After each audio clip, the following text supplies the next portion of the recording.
Jeg tar ikke for at våginnkalt av senere hodlengar om sambandet heierseminar eller minneseminar Ukara. Og som ofta tar man begynner med noe, så sier man titlet lengt og æren, man nægger til skriva noe, så jeg vet ikke hva man sier. Ukara er på den måte en pussfisker. Han platte ut til oppryd som han gav til lovene å skrive at han kallet det en donno. Ein med dømme seg at Angen deia refsing måtte fære fram utan døden. Angen deia refsing kunne fære fram utan døden. Det stod i Britnien 2 år med å deia. Jeg hadde stått litt at jeg som at ta i halvtid for attitid eller kvarver attitid føringar søv, så kjenner jeg at jeg hadde sitatet som han bruker til å vise at kvarver heter til gjerrar og alt annet. Det här är bruk som första dömen när föregår säger det, så i min tryck kan få förstånd. Så att du kan räkna över lögfröjning med hals, så domte nu väl att söka lögdor av en fjöltatt av en får inte säga polyfonisk funktioner med. Han sa att färtan med lögfröjningar som bäst hade lyset lögfröjningar hade varit bättre färgningar under eisen hade lyset och ett annat, där han sa fasta färtan. Mot fag ekologi, elementene frøye, og ser ut to sjønarlottene det ikke torfert å søke at lov ikke best en pastor av samfunnsens leiregelen, men lov skaper elementer og en affærtan av alt Lov rønt å være et kulturprodukt. Et samfunnet har skrivere, veiskrivere, utskrivere, leiregler, eller lover for rattan og skrivere etterlov. Bæg som anstaklingar og som parst av en større samfunn. Bøtt lærer skjøtta seg til ikke lov, eller til lov, kasta med skikk lov, blir sagt, sier lov, men revsingen møter bråta gamla sig kjempe med skjolda for ljøsavammer, men vil sanksjonere sammenheng med folk og daglig liv, herda, ta mest med etologiska. Lunge var det helt dem, da jeg sier sykje om min etologiska fagje, at det er et halvt valgt i gamle lovene. Det er ikke et valgt av himne etter gjør. Ikke sjålt av det mest grunnleggende lovene eller leireglene å finne en mytiskere forstøy og fætter som mer eller mindre sakrosanter akne konstitusjonen som våre kjølskapere symbol. Det følger kom mest alle lov utenfra, men det var røggratt en gamle utbrukte lovene og leger til okkara vidskift. Løggraften kom sånn at det bra av bare en lovgjøvende og dømende valg. Men dette er en spørninger som vi eier kan det nærlige akkurat løgs og frøyning. Og bare på meist innlopp som lovene kunne brøytast. Og alt dette denne lovgjøvende ikke for ferien. Jeg vet at det eisen så at danske lover vil ikke føresett utan å komme inn av løgtingene av venten for fyrst.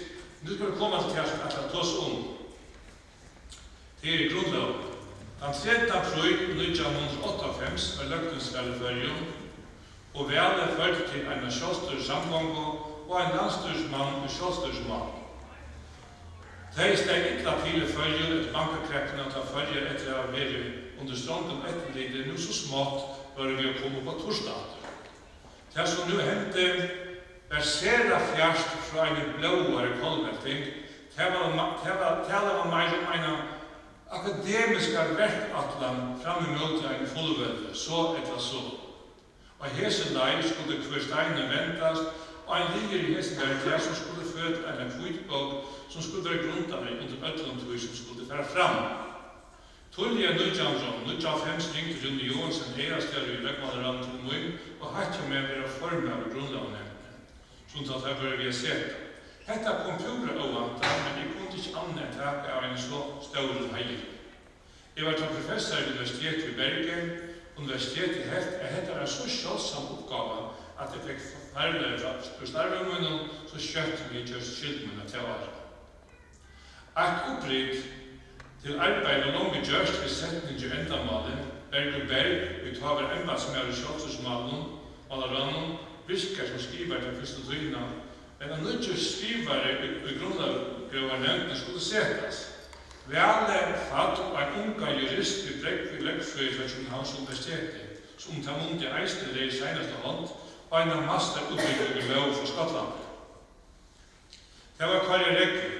Han begynte som skrivare 15. august 1998. Vi fikk tilhalt og loft om oftast av tinganis.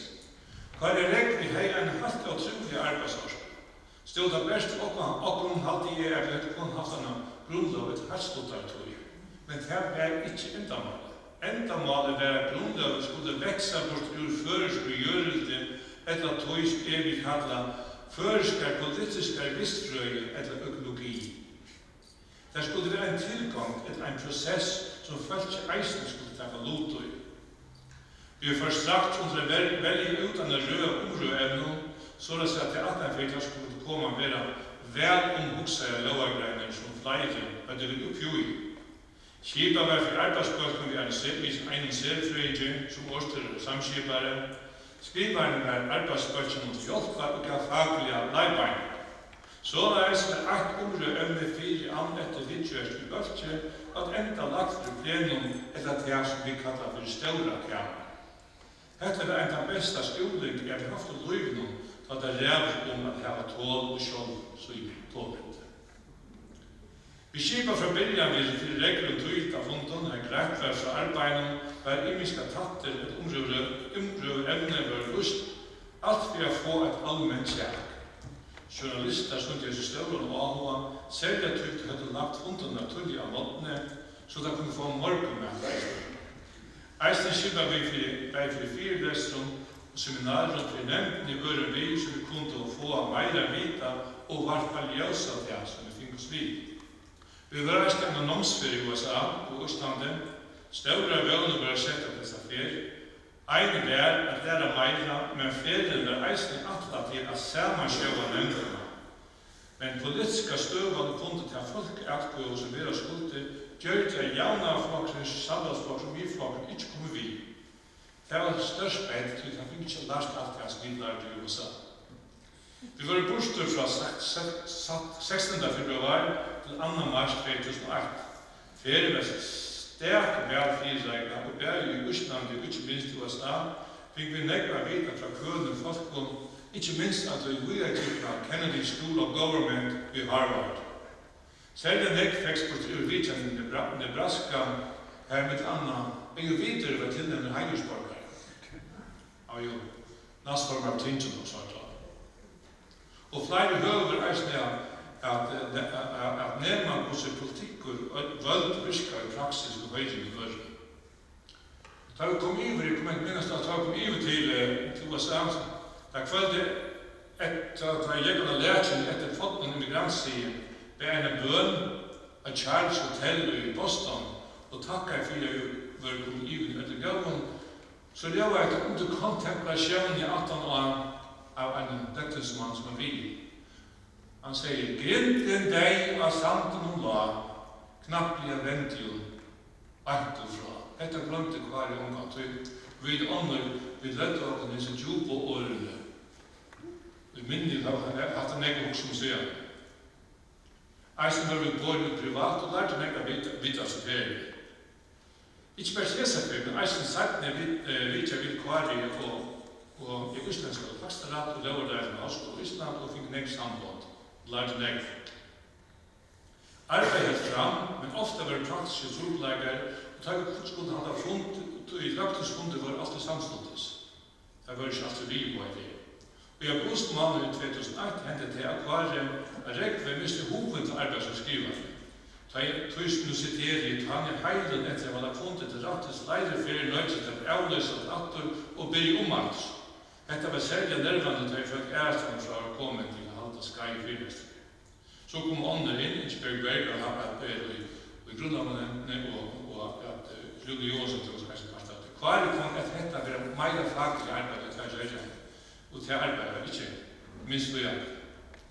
Bant var midnatt, sette formeren punktum, dette var i 2008, og første fragrøyngene var sendt landstorsmannen som telte postet den 21. desember 2008, dette samstundet som nødjarskåpen dumt og nødjarsrakettene for luften. Dette alt 15 år gående svøva nå. At det var trobeleggere i arbeidet sast av formålene. Det er ikke lagt å skrive en grunnlov i en lande, du siterer så et fragrænsen. Her er større parster av tegnene og skriva skulle grunnlovene ikke samt endamål med lovene. Som vil jeg ikke ha grunnlov enn til galvan og dansko, andre vil jeg ha en stjøtnarlov som gjerne kan være en eida grunnlov, men som for landet følger utan mot det om dette land er fullverdig ikke.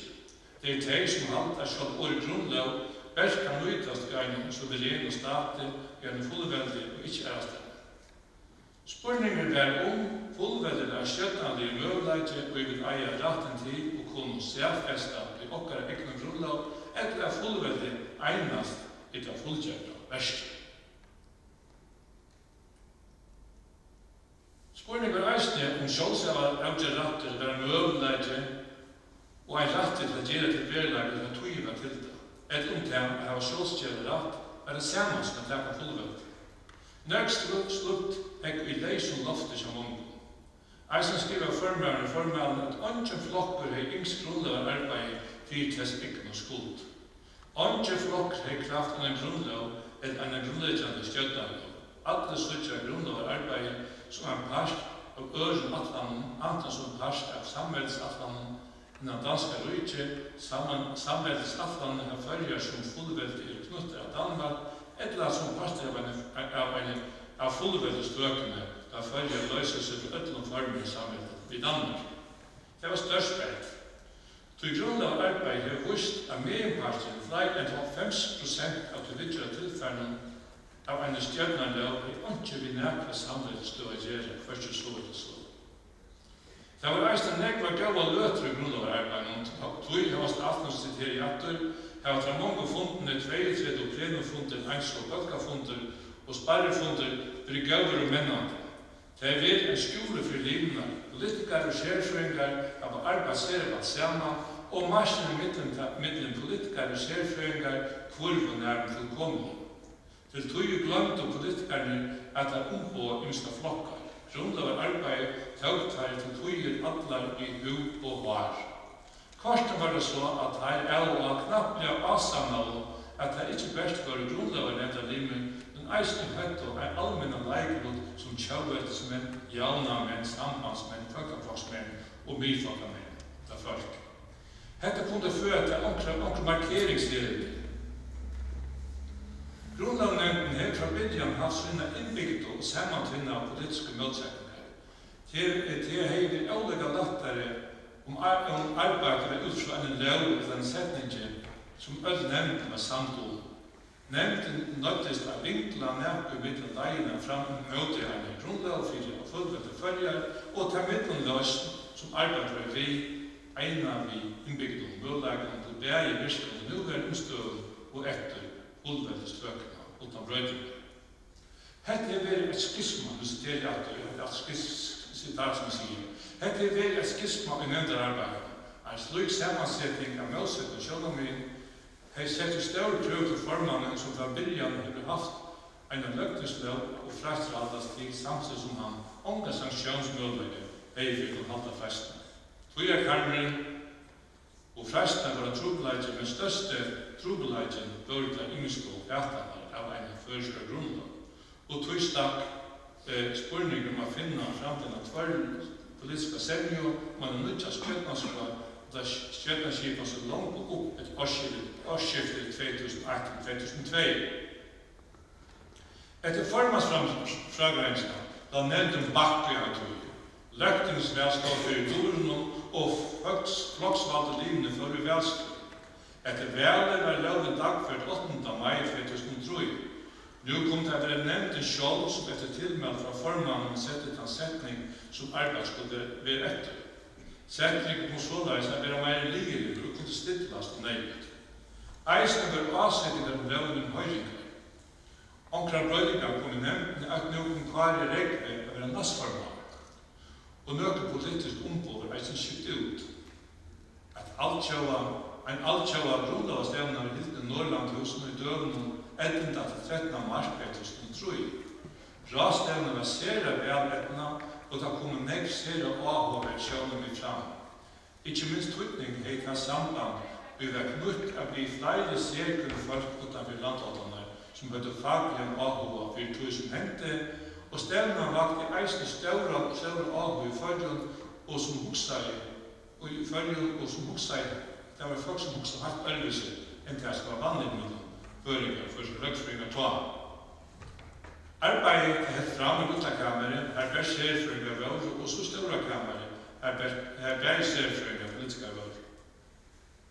Og tyverre kom han såknämnda tjóskaparlige snavingarsteinen atra rutla ved det fødslar. Og avrått var tog å finne fram til en tjóskaparlige semje. Tyverre rukker vi det ikke som det velda utskriva været 20. januar 2004. Og politisk ombøyne for det velst, og det kom nu best å være i Luttakameret med det serfrøyngar arbeidet for fram. Etter velder var skiva samgångar med den Janna-flotjen, Folkaflotjen, Sambandsflotjen. Og i samgångssjælen stod at grunnen av arbeidet skulle skibas av Nudjon, men loven fra 2003 var enda gildig og flaggdavren 2004 narskareist. Formaren avgjørte tog å røyne halda lovene så lenge som det røk. Det kom til å være formaren i nemndene Johan Paul Johansson, altså nasformeren Karl Erik, og skrivaren Bar Larsen i avtagsar å få fyrra lagtast av litt livet. Sparre var vi hinna serfrøyngarna som lengt av lese gjerra, og skipa var eisig arbeidsmål. Fyrra lagtast av litt var såleis atra fragrein fra formannen i grunnavnevntene, men det var et rettelig fullfutje avlitt i en liten oppskåtet av føreske grunnlov. Malet var mest som røtje. Atlan at alit skulle sendes til høyringar, og vi stod i tegnen skulle skrivas til seiten av flagtas alit, men det var det om. Og så kom vi til 2005, at året etter heide grunnlov fatt mongon politikere for brøst.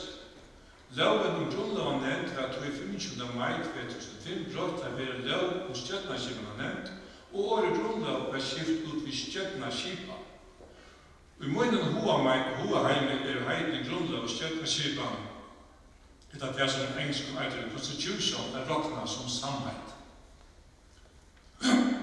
Stjøtnaskipan nevnt fikk arbeidsfør i gamla landsbåkastavnen, Grøthusen, her eisen hei mine rektare skrivstov, tatt av rektare setsen, og fundar høyde just til alle vanlige funder. Rune Rasmussen, han var sett som skrivare, det vil si at han gjør et sterkert arbeid og kvalifiserer arbeid som skrivare. Skipene utla kammer og Stora Kammer fram, og utla kammer og vøver hiltner 26 funder til Stora Kammer og 20 funder. Og med enda med frøyde eisner av kunningarferien av landet for å bli faktisk videre det var for noe.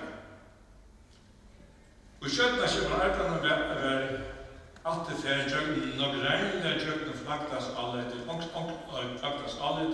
ånkrasteg var skårja sindur, ånkras som arbeids var aktatræt ærastene, og vi mørstiga var skrivet til lovarbeidene. Eisen var preamplinn tidligere var sindur. Det snur seg nu greit ikke best om en skjøtnaskipan for fullvendt følger, men en skjøtnaskipan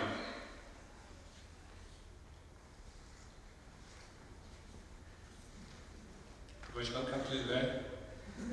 Ich werde besorgt. Eines wird, die Tverschwere zu liegen.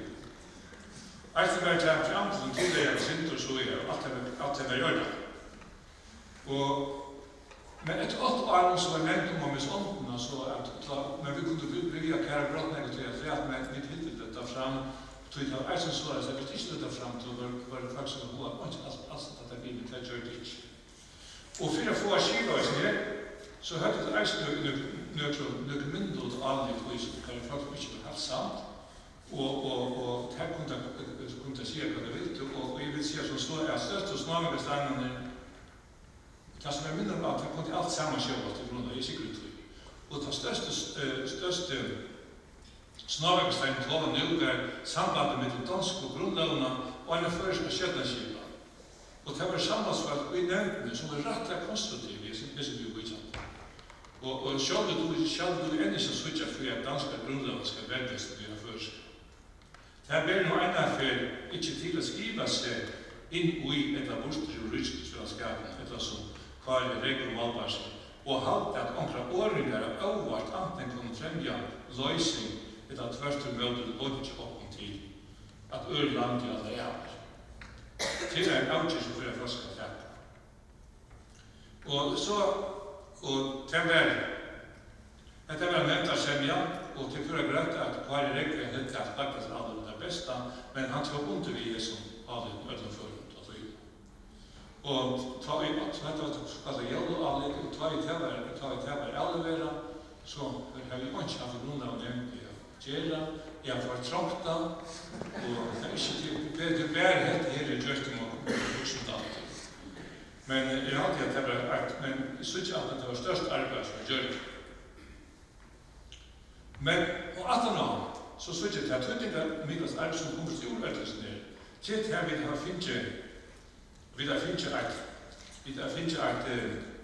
et omkvarve, vi har finnet et føres løgfritt om vi vil lova seg som noen, og føres lovlig, og et forum for føreskare lovfram til det største arbeid, til det største som kommer bort til gjort i grunnarbeid til det alt som er til alt annet. Og her var hver i Eisen Eldsval, en samlet primus måter har flott opp og sammen med Ørgøven løgfritt lengt i føreskare løgfritt, det stod og tog han fikk. Til å til folk. Nu er ikke livet. Alle mentene bygger av tradisjon og brøytinger. Og som sier Janne, Kari Rekkes var lovregn polifoniske skjønner med og samlet samfunnet, og ikke som en brøytinger, løgfrøyder og logikk per sjef. Det var sånne tankar som lov alle fra masterskeier som bare gatt seg fra, og som vi kunne få større muligheter i fremtiden. Og nu kan jeg enda vidt her, nu hadde jeg selv det ikke snakket, det er mer det juridisk, ikke, men til det at nu er en førestjøtnerskip han skal til folkeakt, og i seneste dag i 2013, så jeg visste ikke hvor jeg hadde alltid for å skapa om fra svømløsa nått tja løgfrøyden Tinganes.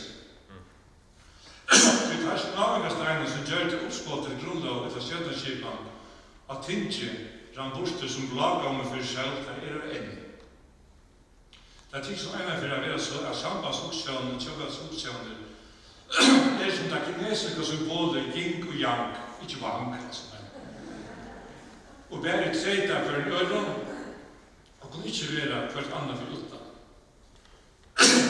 Og som etter loker så ser man ut fra en strukturfunktionalist og skjønner meg, så er enda mat kan ikke skal enda. Det er det som heter Louis i møtsfrøyende oppsjønnen, og kjører velger ælskere ved aviske folk. Så kjølt om semja kan være 90% av det som stender i oppskåten og til den skjøtne kipan. Så vi har fått Iva som etter at det kvarer, så lønner Bittler vil han inn at onkel årige overvart antingen kan fremme løsing etter at førtemøtet lønner okko at han øver langt i alle jævlig. Og tog jeg alltid ikke at her er faktisk ikke bedre etter videre. Og tog jeg alltid, jeg er ikke vennig for øtterverden, og ørkjellene er overvart i slaven. Så jeg er ikke vennig for. Takk til videre, og hatt det som jeg sier.